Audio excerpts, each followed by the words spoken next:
welcome to Bev's World. Thanks, Bev. Horizontal. Eye level. Level. All the way, baby. Horizontal. Thanks, Level. Bev. Horizontal. Welcome to Bev's Level. Eye level. Horizontal. All Level. the way, Horizontal. baby. Level. Thanks, Horizontal. Bev. Horizontal. Level.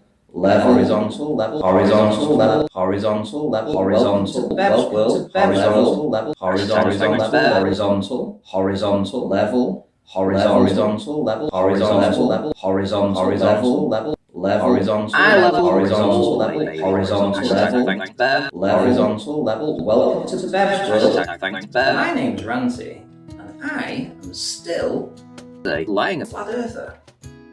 cover. And more importantly, barefaced lying about things is what I do. Flerf Kitchen Science. I hope you enjoyed the presentation. That's right. Who needs a pesky horizon to figure out what's going on here? Remind you, our claim was impossible on a flat plane. Eye level all the way, baby. Hashtag thanks, Bev. I just said that. Hashtag thanks, Bev. So the idea that truthers would lie simply did not cross my mind when I was actually looking for truth. I had very high expectations of my fellow truth seekers and would rely upon them to keep me informed of the latest developments or discoveries inside the community. Now, several weeks ago, I released an image that is totally impossible on a flat plane. Remind you, our claim was impossible on a flat plane. Very simple, and even a 6-year-old could understand the logic used in the deciphering and analysis of it. Basically, I was a complete moron. Next week, myself and Ranty and hopefully Ruhif are going to be doing a live stream where we really break down this image and show beyond any doubt whatsoever that this is an impossibility on a flat earth. And just to clarify, there is around 180 to 200 meters of land missing from the bottom of that mountain. And when we did the calculations on that, we used the actual Bev's image, which actually showed up all the rest of the wind turbines. We actually found that, there is no proof here of any kind of flatness. In fact, where the horizon intersects the land, basically, I was a complete moron. Black Swan, because of the smudge.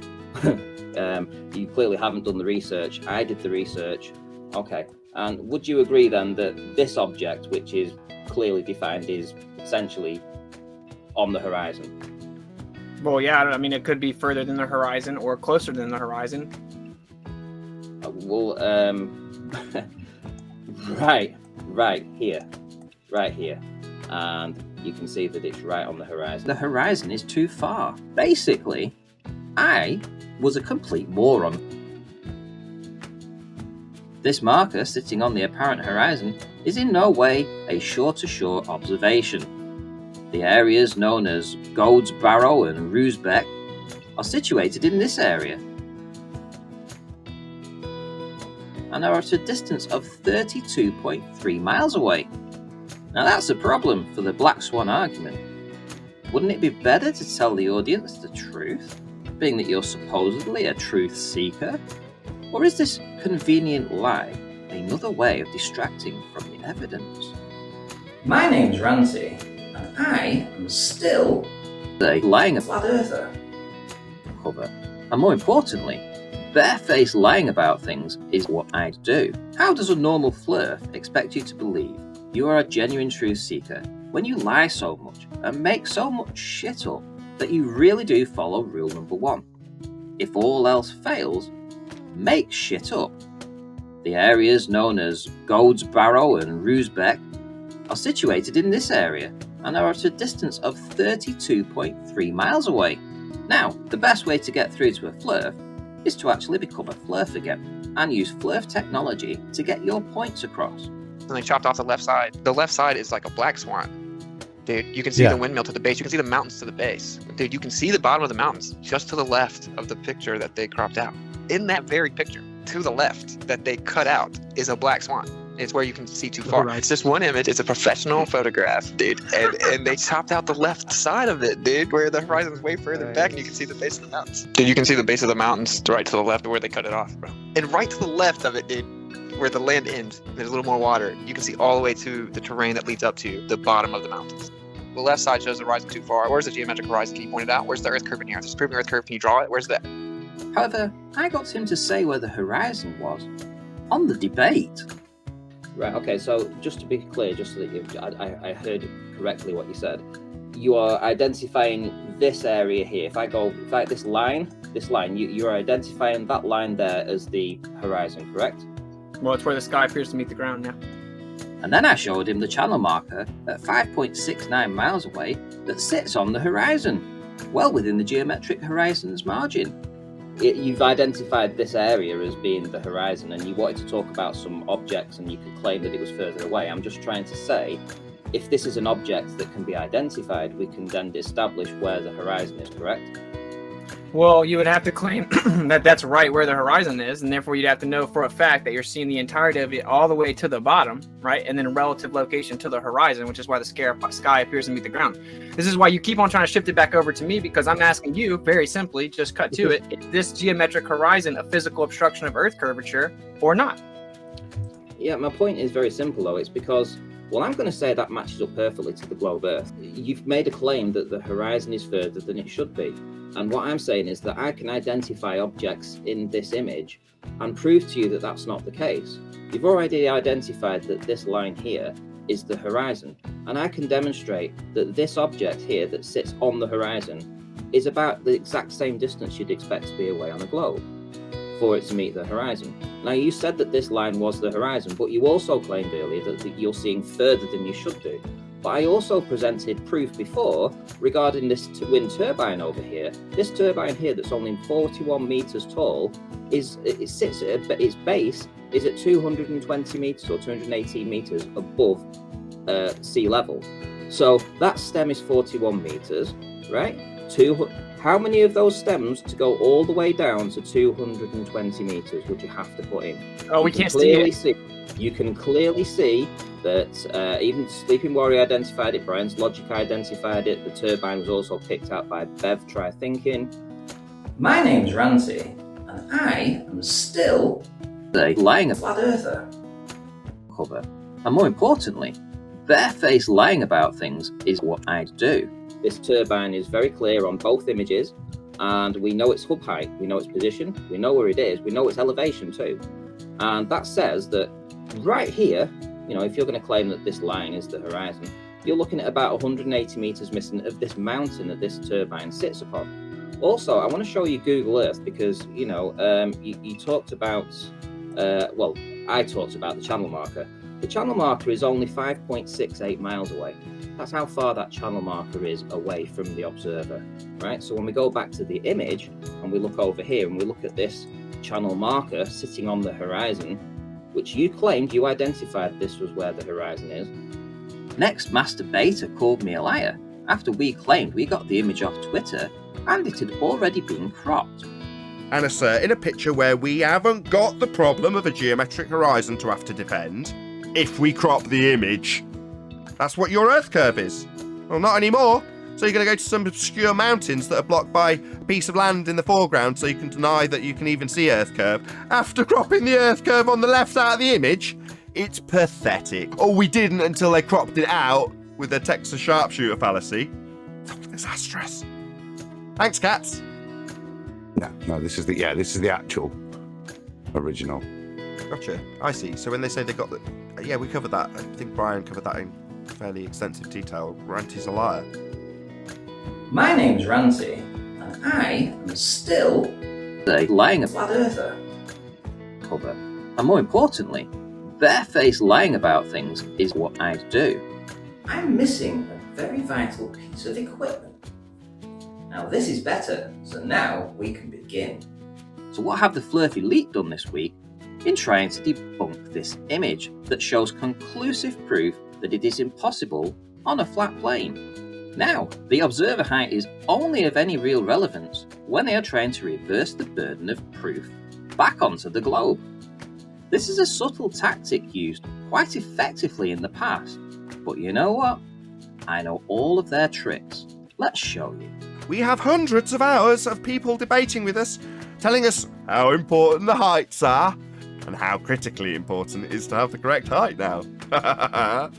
Oh, the efforts we had to go to when it was us making the claim. And they haven't even ascertained the actual height of the observation yet. we've had, so far to date, 6 observation heights. So his argument about observer height is a total red herring. It is irrelevant to the argument. A difference of a couple of meters changes nothing in the grand scheme of things. It is just a distraction to hoodwink the Flerfs who are listening and to remove their gaze from the actual point. Remind you, our claim was impossible on a flat plane. Bury the claim under a mountain of shit. Now, why is eye level so important? It is because we do not rely on the geometric horizon for the calculation. Here we know 3 positions: the observer point, the town of Blackpool, and the tower and the big wheel. Also the hills behind. What do these things have in common? Well, when the tide is in, all 3 areas are essentially surrounded by water. The water comes right up to the beach of the observer, it fills up the channel between the observer and Blackpool, and on the other side, it fills up the channel between Fleetwood and Barrow in Furness. 3 coplanar points. Flerfs, water always finds its own level. Bam! Water levels keep you horizontal. It is horizontal. I agree, level's horizontal. Level. Now, the observer height is only of any real relevance when they are trying to reverse the burden of proof back onto the globe. First, let's start with this tin of rice pudding that is going to represent the mountains in the image of Blackpool. Next we have some lemon, which is going to represent Blackpool Tower. But here we have an OXO cube. This is going to be our observer position. Now, the observer height is only of any real relevance when they are trying to reverse the burden of proof back onto the globe. Now, Flerf Kitchen Science has been around for a few years now. My name's Ranty, and I am still lying a flat earther cover. And more importantly, barefaced lying about things is what I do. It's becoming more popular though, and what you will find is that it doesn't really matter if the objects you're trying to represent are the correct sizes. For instance, this mountain here is not an exact to scale size as Blackpool Tower, not by a long shot. And they're certainly not the right distance away, but that doesn't matter to Flerf science. I'm telling you now, it really doesn't, because if you was to scale these properly and put them the correct distances apart, it may not produce a flat earth result, and you don't want that happening. So Kevin Jackson, when he took this image, he was over in Southport at the Velvet Trail, and he would have been here represented by this OXO cube right here. And obviously Blackpool Tower is here, this is what he was filming, and behind it we had the mountains. Now, Kevin Jackson didn't do this for some kind of flat earth or globe earth proof. It just so happened that the mountains were all beautifully lit this day, and he thought, do you know what, that would take an excellent photograph. And he had a good camera too, so he was able to take a fantastic picture. What also helped was that it was at low tide. Now then, something you may not know, basically, I was a complete moron. But normally in this location, right here, this channel, this estuary, would fill up with water at most parts of the day, because that's where the tide would come in. It just so happened, because it was at low tide, the water had removed itself. It wasn't there, it had gone. And he had a clear line of sight to Blackpool without any water affecting the observation. Also, on the other side of Blackpool, we have another area here that fills up with water. Funnily enough, it goes all the way back here. But what's interesting is that it goes all the way around Blackpool and all the way to the bottom of these mountains. The distance is about 32 miles of water. Now that's quite a long way, especially if you're on the flat plane, especially if you believe that water always finds its own level, because that is the mantra that the flat earthers use. Horizontal, level, horizontal, level. Welcome to Bev's world, and many others, bearing in mind, who have hopped on this gravy train. And it is a gravy train. Now, can we use horizontal and level? Can we use that to determine what's going on in this image? Well, yes, you can. Because if you're on a flat plane and you know that your observer height here. Now, the observer height is only of any real relevance when they are trying to reverse the burden of proof back onto the globe. Was at 10 meters, let's just say for argument's sake. It doesn't matter whether you're at 6, 10, 12 or 15, it makes no difference, especially if you're working it on a flat plane. But we'll say 10. Let's say 10 meters for argument's sake. Now, the observer height is only of any real relevance when they are trying to reverse the burden of proof back onto the globe. Now you're at 10 meters here, above the water. Now you know the water goes all the way to Blackpool, and you know that there's a little Ferris wheel, well not so small actually, quite a large Ferris wheel on Central Pier. And you know where the base of that Central Pier is and where the Ferris wheel is above the water. You know that. There's plenty of images out there that show you this exact thing. So if you can determine that you are at 10 meters here, you can easily pick where 10 meters is in this image based upon what you can see in the photograph. Now, the observer height is only of any real relevance when they are trying to reverse the burden of proof back onto the globe. So now what you have is a eye line, eye level. Now, why is eye level so important? It is because we do not rely on the geometric horizon for the calculation. Here we know 3 positions: the observer point, the town of Blackpool, and the tower and the big wheel. Also the hills behind. What do these things have in common? Well, when the tide is in, all 3 areas are essentially surrounded by water.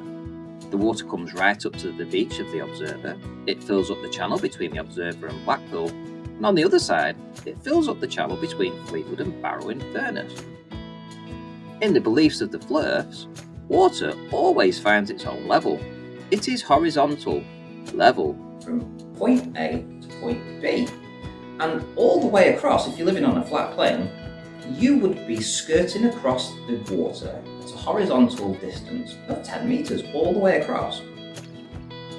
And because the water then carries on much further and it goes all the way to the base of these mountains down here, we know now that we can also apply where eye level would meet these mountains over here. So if you're at 10 meters here and 10 meters here, then 10 meters would intersect the mountain right here. 3 coplanar points. Now then, that would mean that you would see about 99% of this mountain. The problem is, we only see about 50% of it. And that's a problem, especially if you're on a flat plane. See, you see where this says rice pudding here? See the pudding part? Yeah, that's about the eye level that you can determine in this picture. So let me show you. If I was to bring this down to about here, now you have eye level to Blackpool Tower, using the water as a judge, to eye level here, where the mountains are, means that you're intersecting the mountain about halfway down.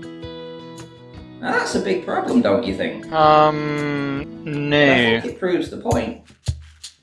So there we have it, and I am still lying a flat earther.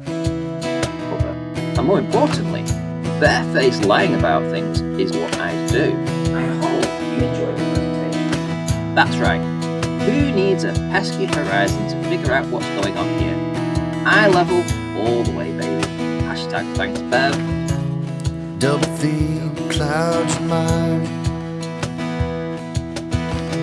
If you walk that road, you'll be left behind, like swaying branches in the air, lost in confusion, filled with despair.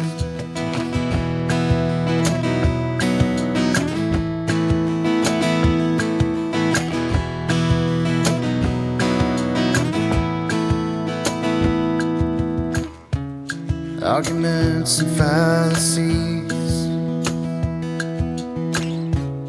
taken from the book of lies and deceit. There are those who will never see